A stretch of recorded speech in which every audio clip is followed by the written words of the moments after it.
ये रिडल आप सभी के लिए एक चैलेंज है। ये एक डिटेक्टिव केस है, इसलिए अपना दिमाग जरूर लगाइएगा। साकेत एक नए अपार्टमेंट में शिफ्ट हुआ है। वो अपने सामान को अनपैक कर रहा था। अनपैकिंग करते करते साकेत देखता है कि किसी ने उसका लैपटॉप चुरा लिया है। परेशान साकेत अपने नए पड़ोसियों के पास जाता है। उसे लगता है कि उनमें से किसी ने उसके लैपटॉप को जरूर देखा होगा। आशीष कहता है कि वो दिन भर हाई फीवर की वजह से अपने रूम में ही सोया हुआ था, उसने कुछ भी नहीं देखा है। रेखा कहती है कि वो थोड़ी देर पहले ही सुपरमार्केट से घर के राशन का सामान लेकर आई है, उसे कुछ नहीं पता। और अभिषेक कहता है कि वो अभी अभी ऑफिस से घर आया है। तीनों में से किसने साकेत के लैपटॉप को चुराया है?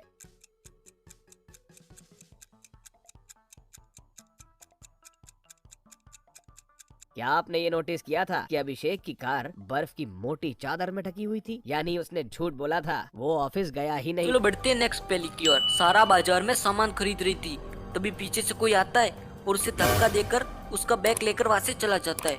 सारा नीचे गिर जाती है। चोर बैग लेकर बैंक में चली जाती है। सारा भी उसका पीछा कर कर बैंक के पास पहुंच जाती है, लेकिन सारा उस चोर का चेहरा नहीं देख पाई। लेकिन उसने उस चोर को बैंक के अंदर जाते हुए देखा। सारा भी उसके पीछे पीछे बैंक में चली जाती है।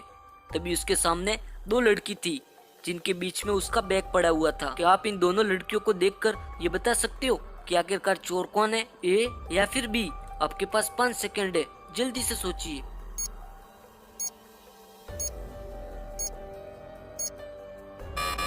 दोस्तों चोर बी वाली लड़की है, क्योंकि ये चोर नहीं हो सकती, क्योंकि उसका बैग उसके बाईं ओर पड़ा है और उसका बायां हाथ तो फ्रैक्चर है, तो वो बैग को कैसे ले सकती है? वैसे आपका उत्तर क्या था, मुझे कमेंट बॉक्स में बताना। डिटेक्टिव कर्ण काम पर जाने के लिए तैयार हो रहे थे कि तभी पड़ोस से मिसेस वर्मा के चिल्लाने की आवाज आती है। डिटेक्टिव भागकर मिसेस वर्मा के पास जाते हैं। गेट अंदर से बंद है। डिटेक्टिव कर्ण गेट को तोड़कर अंदर जाते हैं तो देखते हैं कि मिसेस वर्मा कुर्सी पर रस्सी से बंधी हुई हैं। अच्छा हुआ डिटेक्टिव साहब कि आप आ गए। तकरीबन 1 घंटे पहले कुछ डकैत मेरे घर में घुस आए और मुझे कुर्सी से बांध के मेरी करोड़ों की पेंटिंग्स को चुरा ले गए। सारी बातों को सुनकर डिटेक्टिव साहब ने मिसेस वर्मा को हथकड़ी चढ़ा दी। पर ऐसा क्यों? मिसेस वर्मा की बातों में डिटेक्टिव को ऐसा कौन सा सुराग मिला? सोचिए और बताइए। और आप चाहें तो रिडल को फिर से देख सकते हैं।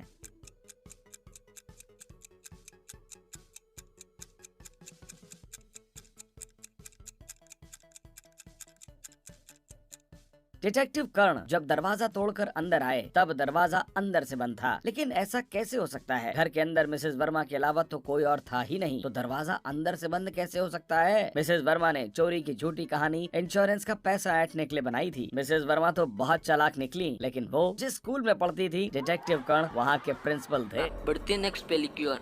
एक बार एक ब्यूटी की दुकान में चोरी हो जाती है। ब्यूटिक का गार्ड उस चोर को पकड़ने में नाकाम हो जाता है, इसलिए बुटीक की मालिक ने वहाँ पर उस मामले के लिए जासूस मेहुल को बुलाया। मेहुल ने वहाँ की सभी फुटेजों को बड़े ध्यान से देखा। आप देख सकते हैं ये फुटेज 1 है और ये फुटेज 2 और ये वाली फुटेज 3 है। इन तीनों फुटेज को देखकर मेहुल को पता चल गया कि आखिरकार चोर कौन है।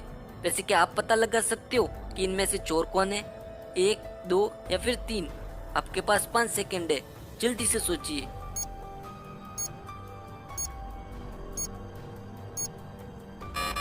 दोस्तों चोर 2 नंबर वाली लड़की है, क्योंकि वो 2 ड्रेसों के साथ अंदर गई और एक ड्रेस के साथ वापस बाहर आ गई, और जो ड्रेस लापता हुई थी उसी ड्रेस का टैग उसके चेंजिंग रूम में दिखा। वैसे आप किसको चोर समझ रहे थे, मुझे कमेंट बॉक्स में बताना। एक बार एक बैंक में चोरी हो जाती है। मेहुल बैंक का सीसीटीवी कैमरा देखता है तो उसे पता लगता है कि एक चोर गाड़ी में बैठकर वहाँ से चला जाता है। मेहुल को उस गाड़ी के नंबर नहीं मिलते हैं, लेकिन मेहुल उस गाड़ी के सेम मॉडल को देखकर पता लगाना शुरू कर देता है। तभी उस शहर में इस तरह की गाड़ी केवल 3 लोगों के पास थी। मेहुल उन तीनों को पुलिस स्टेशन बुला लेता है और उन तीनों से पूछताछ करता है। तभी वो लिसा से पूछता है। लिसा बताती है, मैं पिछले 3 दिनों से बाहर नहीं गई हूँ, मेरी कार तो मेरे गैरेज में ही है। फिर मेहुल कैन से पूछता है तो कैन बताता है, मेरा तो पैर फ्रैक्चर है, मैं कैसे कार चला सकता हूँ, मैंने बैंक को नहीं लूटा। तभी मेहुल जैकब से पूछता है तो वो बताता है, मेरा हाथ फ्रैक्चर हो गया है और मैं भी बैंक को नहीं लूट सकता। मेहुल को इन तीनों की बात सुनकर कुछ भी समझ नहीं आ रहा था। वैसे क्या आप बता सकते हो कि इनमें से चोर कौन है,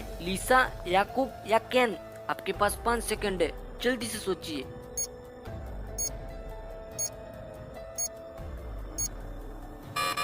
दोस्तों चोर कैन है, क्योंकि कैन के दाहिने पैर में चोट लगी हुई है, इसलिए उसे अपने दाहिने हाथ में छड़ी का इस्तेमाल करना चाहिए, लेकिन वह तो बाहिने हाथ में छड़ी पकड़े हुए है।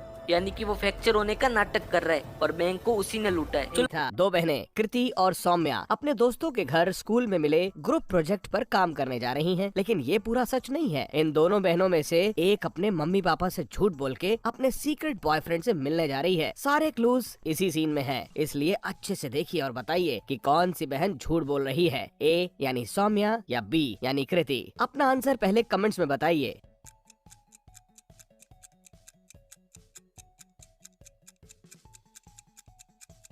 यहाँ काफी लोगों का जवाब सही होने वाला है, क्योंकि सही जवाब है ए यानी सौम्या। सौम्या के हाथ में एक पर्स है, उसने एक सुंदर सी ड्रेस पहन रखी है और तो और उसने लिपस्टिक भी लगाई हुई है। अब भला ग्रुप प्रोजेक्ट में लिपस्टिक लगाकर कौन जाता है भाई? दाल में कुछ काला है या फिर पूरी दाल ही काली है? सौम्या अपने मम्मी पापा से झूठ बोल के अपने सीक्रेट बॉयफ्रेंड से मिलने जा रही है। और रिडल्स देखना चाहते हैं तो इस वीडियो पर क्लिक करें और चैनल को सब्सक्राइब कर लीजिए आगे और भी मजेदार रिडल्स देखने के लिए।